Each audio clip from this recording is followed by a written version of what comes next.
सभ्यताएं रही हैं, संस्कृतियां रही हैं, वो निकली तो अंधेरे से ही है ना। आदमी था तो बंदर ही ना। उसी बंदर ने धीरे धीरे धीरे धीरे करके जानना शुरू किया। शुरू में उसके जानने का हिसाब किताब वैसे ही था जैसे किसी बंदर का हो सकता है, आधा अधूरा। जितने पुराने ग्रंथ तुम उनको उठाओ तो उसमें अगर एक बात काम की निकलेगी तो 10 बेहूदी निकलेगी। यहाँ तक कि तुम अपने वेदों को भी उठाओ तो उसमें बहुत सारी बेहूदी बातें हैं। कुछ बातें हैं बड़ी प्यारी हैं, और ज़्यादातर बातें ऐसी हैं जो आज किसी भी पढ़े लिखे आदमी को दिखाओगे कहेगा क्या लिखा हुआ है। बारिश कैसे होती है, कहाँ से होती है, क्या होता है, ये तक ठीक से नहीं पता वेदों में। और उसके लिए तुम उनको दोष नहीं दे सकते भाई।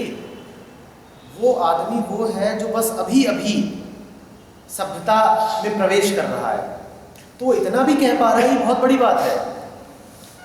इसके लिए तो उसको बधाई दी जानी चाहिए, इसके लिए आप उसको दोष नहीं ठहरा सकते।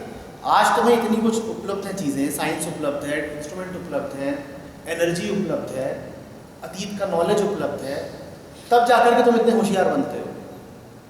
जिन ऋषियों ने वैदिक ऋचाएं लिखी थी उन्हें थोड़ी कुछ उपलब्ध था, उन्हें तो खुद जानना था, खुद समझना था। न साइंस था, न टेक्नोलॉजी थी, न एक्यूमुलेटेड नॉलेज था। तो सब शुरुआत वहां से हुई। तो उसमें निश्चित सी बात है कि काफ़ी सारी गंदगी भी थी, ज्ञान था, और ज्ञान के साथ बहुत सारा अज्ञान भी था इकट्ठा। हमने ये कोशिश नहीं करी कि ज्ञान से अज्ञान को छांट दें।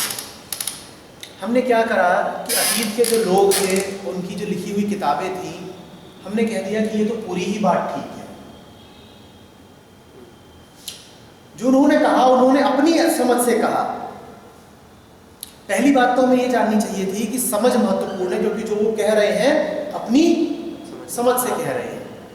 तो आज भी हमें जो करना है अपनी, पर हमने अपनी समझ को किनारे रख दिया। हमने कहा ये पूरी किताब है, यही सत्य है। तो हमने पूरा का पूरा वेद उठा लिया, पूरी की पूरी कुरान उठा ली, पूरी की पूरी गीता उठा ली, और हमने कहा कि ये पूरी की पूरी पूजनीय है।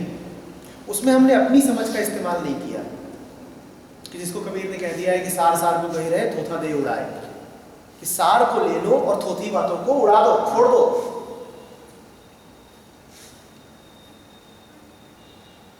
तो वो सारा कुछ जो अंधेरा भी इकट्ठा था, उस अंधेरे को भी हम पाले हुए हैं।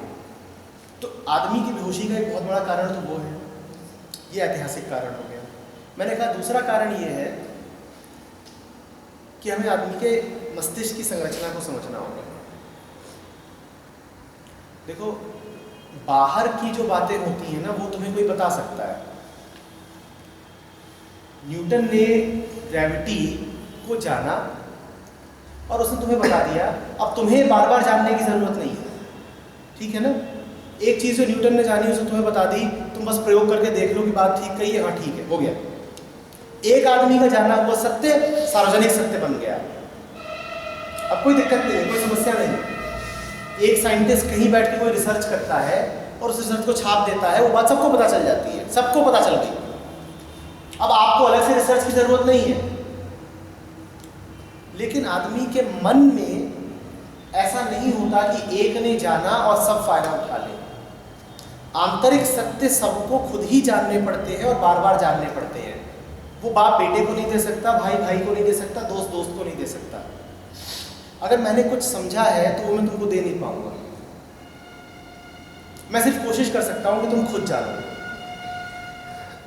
मैं अगर यहाँ बैठ के तुमको साइंस पढ़ा रहा होता तो मेरे लिए बड़ा आसान था।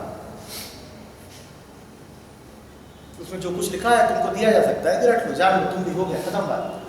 पर अभी मैं जो तुम्हें देना चाह रहा हूँ वो बड़ा मुश्किल है दे पाना, क्योंकि वो तुम्हें खुद ही जानना पड़ेगा और तुम्हारी अपनी समझ की जागृति से आएगा। बात आ रही है समझ में?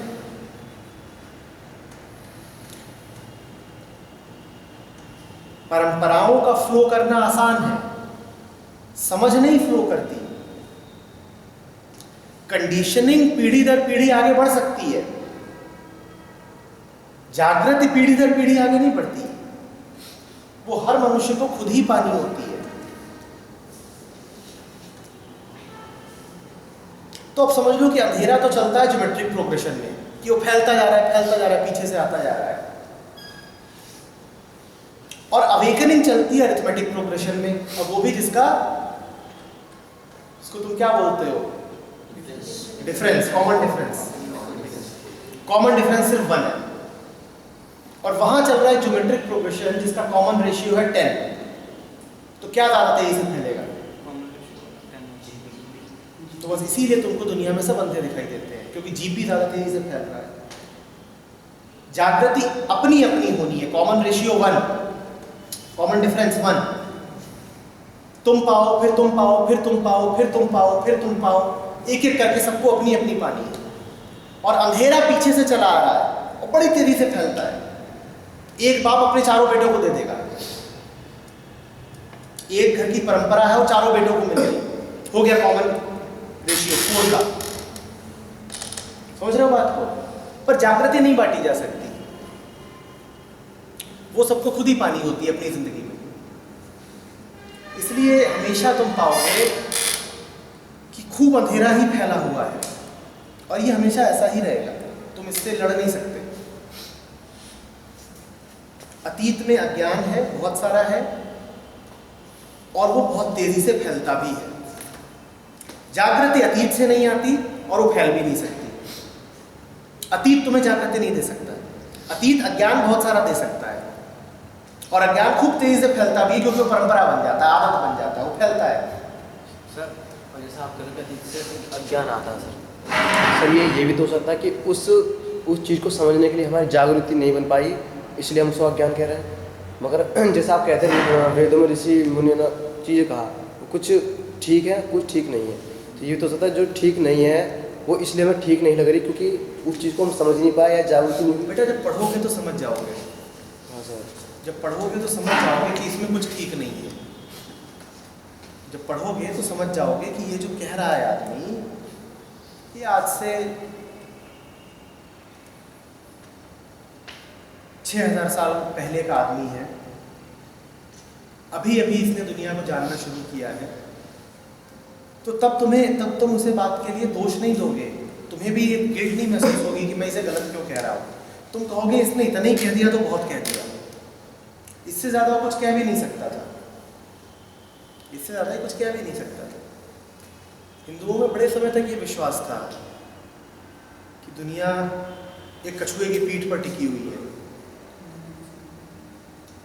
दुनिया एक कछुए की पीठ पर टिकी हुई है। गाय किसी तुम इस बात के लिए उनको दोष नहीं दे सकते, उन्होंने इतना भी कह दिया तो बहुत कह दिया। पर ये तो दिख ही रहा है ना कि ये इस बात को भी नहीं जानते थे कि पृथ्वी सूर्य का चक्कर लगाती है, वो इस बात को भी नहीं जानते थे। और इस बात के लिए मैं फिर कह रहा हूं, उनको दोष नहीं देना है, उनका जमाना ही अलग है भाई। उनको मतलब किन बातों से, उनको मतलब इस बात से कि हमारे खेतों में अन्न उगा दो प्रभु, और हमारी गाय खूब दूध दे प्रभु, बस नहीं। दोनों बातें अलग अलग हो गई कि पृथ्वी सूर्य का चक्कर काटती है, तो ये तो साइंस की तरफ चला गया, वो शास्त्र की बातें। पर वेद जो है बेटा वो पूरे एंसाइक्लोपीडिया है, वो एक एक बात करते हैं। वेद पढ़े नहीं है ना, उसको खोलोगे पूरा एंसाइक्लोपीडिया है, उसमें आंतरिक जगत और बाहर के को अलग अलग नहीं देखा गया है, दोनों बातें करते हैं। दुनिया कैसी है वो आदमी की समझ लो पहली जानने की लालसा है वेद। आदमी ने सोचो अभी अभी आँख खोली है और वो जानना चाहता है कि ये सब क्या चल रहा है, तो सूरज के बारे में भी जानना चाहता है, पृथ्वी के बारे में जानना चाहता है, फसल के बारे में भी जानना चाहता है, बिजली कड़कती है उसके बारे में भी वो कुछ कह रहा है, बच्चे पैदा होते हैं इस बारे में भी कुछ कह रहा है, आग को देखता है तो बड़े अचरज में पड़ जाता है ये आग कहाँ से आ गई, तो आग के बारे में भी कुछ कह रहा है।